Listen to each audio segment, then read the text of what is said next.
Commissioning made easy. How to adjust the analog output of your strain sensor for your application. In this short video I will give you a first glance on our dashboard with all relevant parameters for a fast commissioning of a strain sensor DST.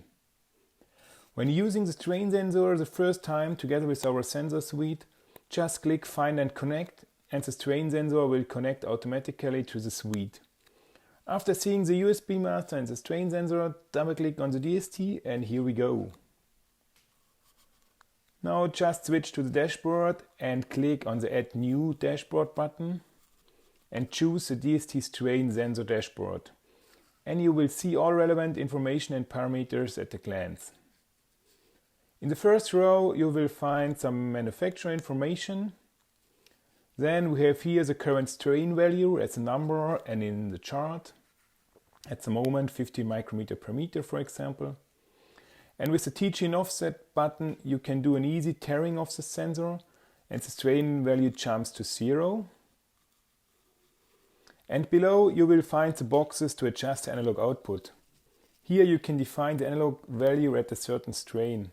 For example, we want 0 micrometer per meter at 0 volt and 800 micrometer per meter at 9 volt.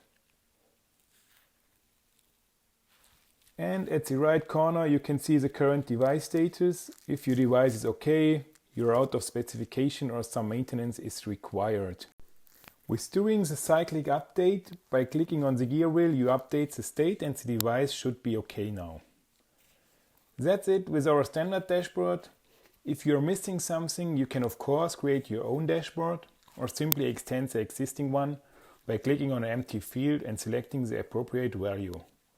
More about all adjustment possibilities and how all the different functions work you can see in our detailed tutorial series How to Parameterize DAB10 and DST. Hope you enjoy my short video and thanks for your time.